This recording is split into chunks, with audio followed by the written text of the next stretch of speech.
Assalamualaikum warahmatullahi wabarakatuh. Bismillahirrahmanirrahim. Alhamdulillahirabbil alamin. Alhamdulillahilladzi khalaqal mauta wal hayata liyabluwakum ayyukum ahsanu amala. Asyhadu an la ilaha illallah wahdahu la syarikalah wa asyhadu anna sayyidana wa nabiyyana Muhammadan abduhu wa rasuluh. Allahumma salli wa sallim wa barik ala sayyidina Muhammadin wa ala alihi wa sahbihi ajmain.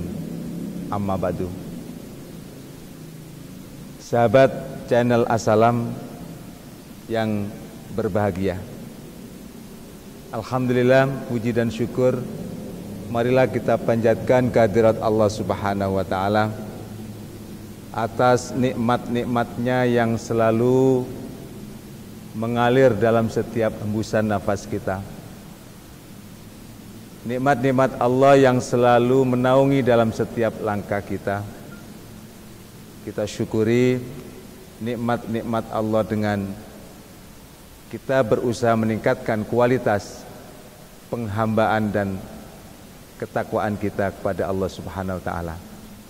Salawat beriring salam semoga senantiasa terlibat curahkan pada baginda Rasulullah Muhammad sallallahu alaihi wasallam serta keluarga, para sahabat dan juga pengikutnya yang istiqomah di jalannya. Sahabat channel Assalam yang saya hormati, kita bersyukur kepada Allah telah dijadikan hambanya sebagai manusia, di mana manusia ini telah dimuliakan oleh Allah. Walaqad karramna bani Adamah, dan sungguh kami telah muliakan Bani Adam, yaitu manusia. Ada banyak makhluk yang telah diciptakan oleh Allah, yang pada dasarnya Allah telah membagi. Ada makhluk yang akil, yang berakal, dan ada makhluknya yang ghairu akil, yang tidak berakal. Kita manusia ini telah diberikan satu kenikmatan dan juga kelengkapan. Manusia diberikan oleh Allah akal, manusia diberikan oleh Allah nafsu, manusia juga diberikan oleh Allah yaitu qalbu, yang tentunya ini tidak diberikan oleh Allah kepada makhluk-makhluk yang lainnya. Makanya ketika Allah hendak menciptakan manusia, Allah menyampaikan rencana penciptaan ini kepada para malaikat. Sebagaimana di dalam Al-Quran Allah telah berfirman, wa id qala rabbuka lil malaikati inni ja'ilun fil ardi khalifah. Dan ingatlah ketika Allah berfirman kepada para malaikat, inni ja'ilun, sesungguhnya aku hendak menjadikan khalifah di muka bumi. Jadi keberadaan bumi yang telah diciptakan oleh Allah, yang sebelum manusia dipilih sebagai khalifah di muka bumi ini, Allah telah menurunkan dan telah menjadikan Banul Jin sebagai khalifah di muka bumi. Akan tetapi keberadaan jin yang telah diamanati atau mendapatkan tugas sebagai khalifah ini, dia gagal menjalankan tugas kekhalifahan. Sehingga disitulah kemudian Allah menyampaikan kepada para malaikat akan mengganti khalifah di muka bumi, yaitu yang namanya manusia. Ketika Allah sampaikan rencana penciptaan manusia kepada para malaikat, malaikat seakan-akan mengajukan semacam protes dan bertanya kepada Allah, Ataj'alu fiha may yufsidu fiha wa yasfikud dima? Ataj'alu, apakah engkau hendak menjadikan di dalamnya, maksudnya di bumi ini, may yufsidu fiha wa yasfikud dima, makhluk yang dia suka membuat kerusakan dan suka menumpahkan darah. Nah, jadi di sini seakan-akan malaikat ini sudah tahu akan karakter manusia yang akan diturunkan oleh Allah sebagai khalifah di muka bumi ini. Nah, ternyata malaikat ini mempunyai satu pengalaman, telah melihat bahwa sudah pernah ada di muka bumi ini, yaitu khalifah tapi dari Banul Jin, yaitu dari golongan jin, yang karakter dan sifat mereka adalah yang dia suka membuat kerusakan dan suka melakukan pertumpahan darah atau peperangan. Nah, pengalaman ini yang kemudian disampaikan oleh malaikat ketika Allah sampaikan hendak menciptakan atau menjadikan manusia sebagai khalifah di muka bumi. Allah menjawabnya, inni a'lamu ma la ta'lamun. Sesungguhnya aku lebih mengetahui apa yang kalian tidak mengetahui. Sahabat channel Assalam yang saya hormati, maka diciptakanlah Adam. Setelah Adam diciptakan, tentunya di situ Allah ingin perlihatkan di hadapan para malaikat akan kelebihan dan juga kekurangannya.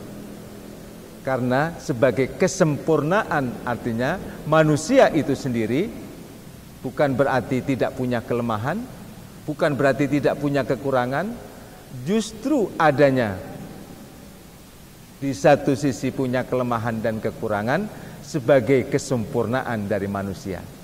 Manusia punya kelebihan dan manusia juga punya kekurangan. Setelah Allah ceritakan kepada para malaikat dan Allah ingin memperlihatkan akan kelebihan manusia ini, maka tanpa pengetahuan para malaikat, Allah mengajarkan ilmu pengetahuan kepada Adam. Wa 'allama Adamal asma'a, dan Allah mengajarkan kepada Adam akan nama-nama benda, kullaha, semuanya. Setelah Allah ajarkan kepada Adam ini, kemudian Allah perintahkan kepada Adam supaya dia menanyakan kepada malaikat. Wa 'allama Adamal asma'a kullaha tsumma 'aradahum 'alal malaikah. Kemudian Allah menyodorkannya kepada para malaikat agar menyebutkan nama-nama benda yang ada. Ternyata malaikat mengatakan, qalu la ilma lana illa ma 'allamtana innaka antal alimul hakim. Mereka menjawab, la ilma lana, tidak ada pengetahuan bagi kami, illa ma 'allamtana, kecuali apa yang engkau ajarkan kepada kami. Nah, jadi malaikat secara gentleman ketika ditanyakan oleh Allah sesuatu yang pengetahuan ini sudah Allah ajarkan kepada Adam, malaikat tidak mengetahui, tapi Adam kemudian bisa menceritakan kepada mereka. Nah, jadi disinilah ada satu sisi kelebihan yang dimiliki oleh manusia yang tidak kemudian diketahui oleh para malaikat.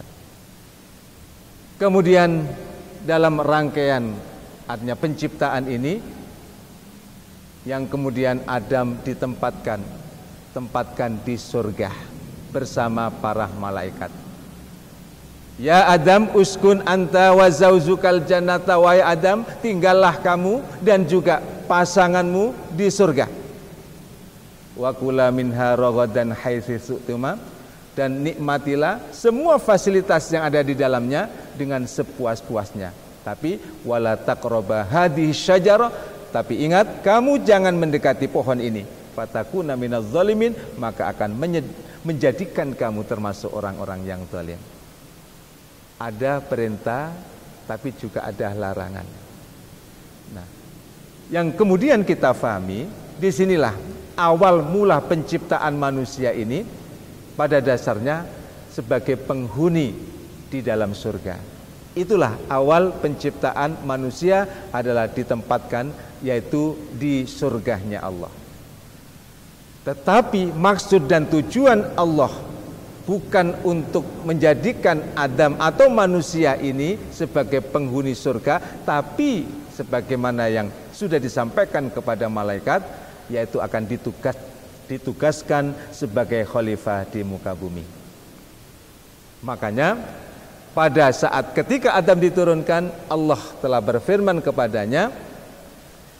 kepada Adam bahwa walakum fil ardi mustaqarrun wa mataun ilahin.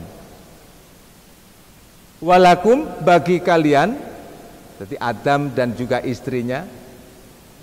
Nah, fil ardi di bumi ini adalah mustaqarrun, tempat tinggal kalian.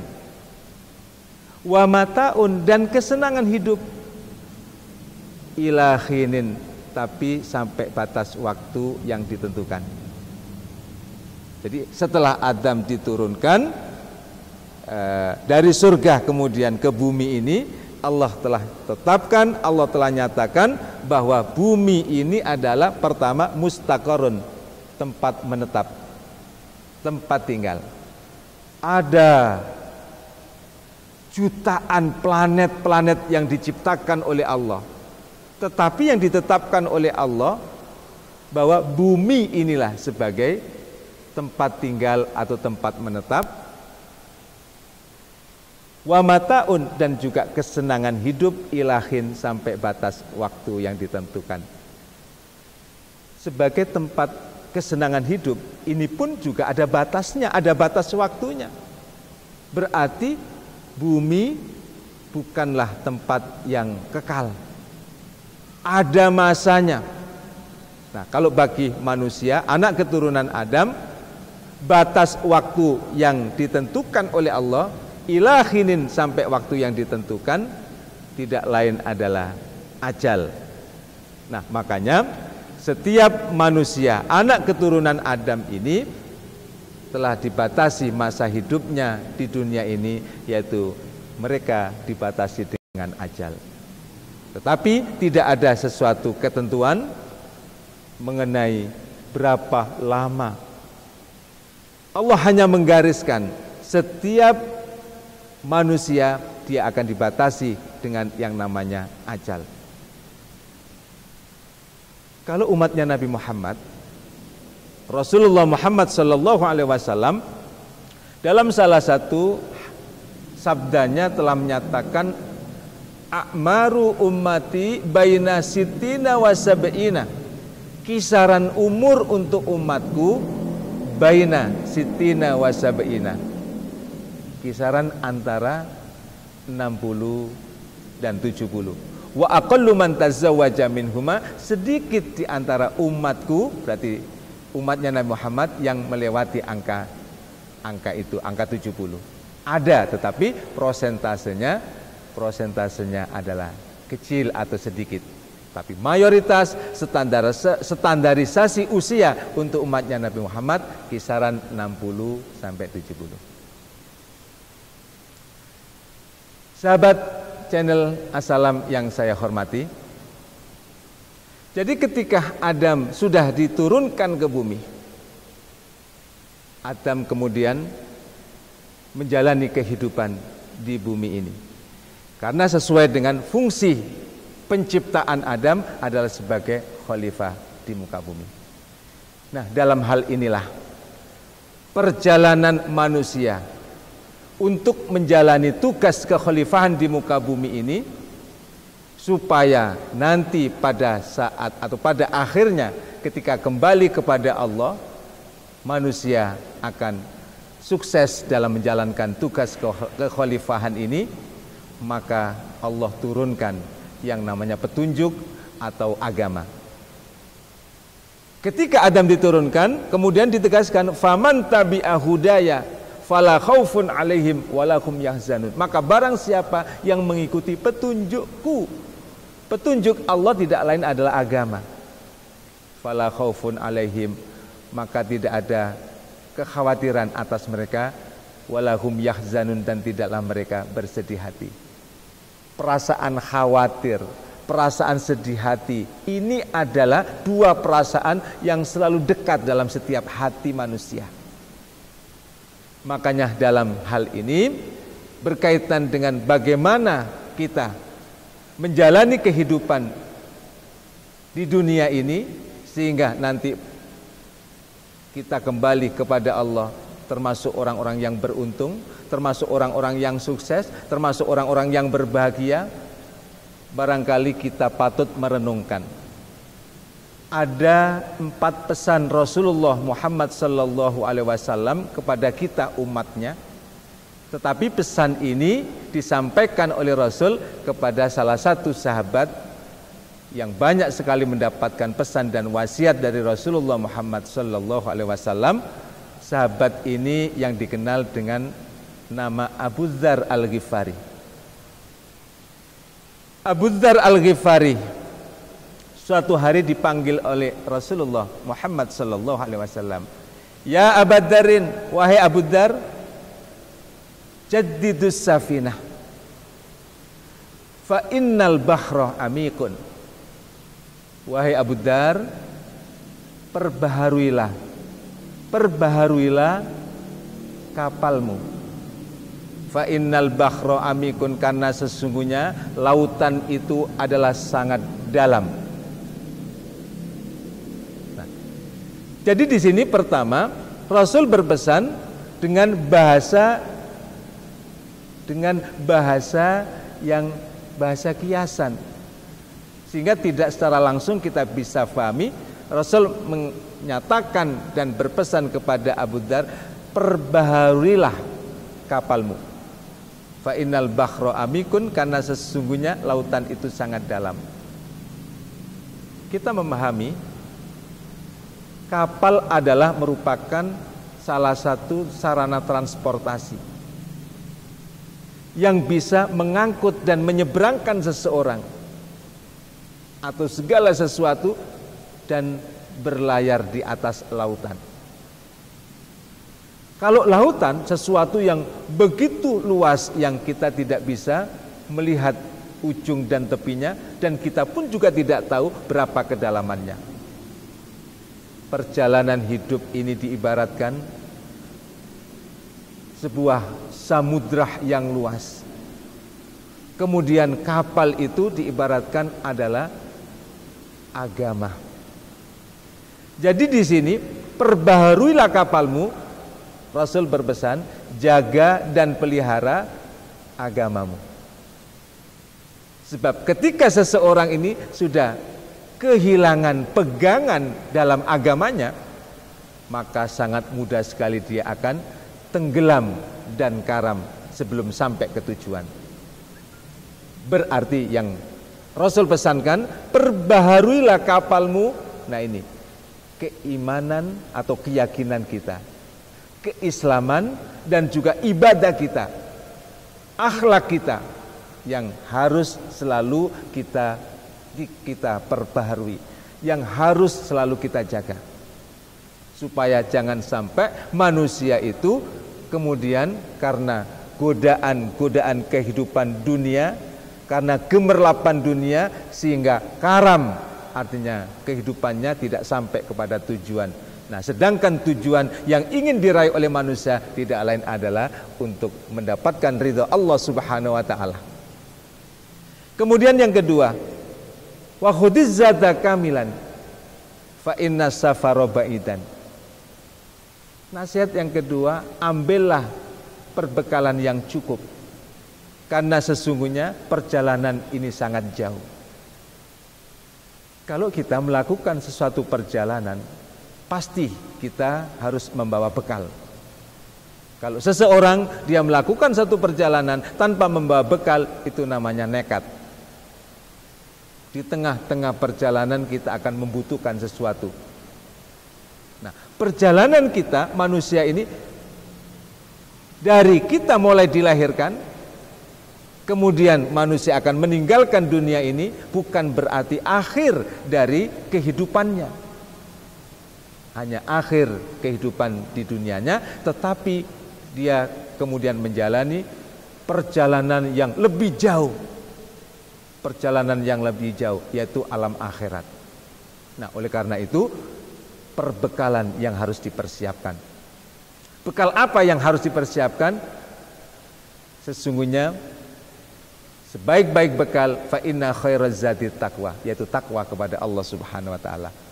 Kemudian yang ketiga pesan Rasulullah, wa khaffifil himla fa innal akibata kaudan. Yang ketiga, maka ringankanlah beban bawaan karena lereng terjal sulit untuk dilalui. Ini juga merupakan satu kiasan. Ringankanlah beban bawaan karena lereng sulit untuk dilalui, yang akan membebani manusia dalam perjalanannya menuju Allah tidak lain adalah kalau dia punya dosa dan kesalahan. Khususnya ketika manusia melakukan satu bermuamalah dengan sesama manusia. Dosa yang dilakukan oleh manusia bisa saja dosa yang menyangkut hablum minallah dan bisa juga yang menyangkut hablum minan nas. Dosa kepada Allah harus kita hapuskan dengan istighfar dan tobat. Dosa kepada sesama manusia harus kita hapuskan dengan saling memaafkan. Kemudian yang keempat, wa akhlisil amal fa innana qad basirun, dan ikhlaskanlah amal perbuatan kita. Karena sesungguhnya Allah Subhanahu wa taala Maha teliti.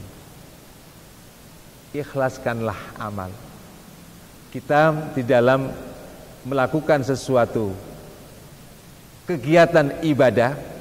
Yang kita harapkan tentunya adalah ridha Allah.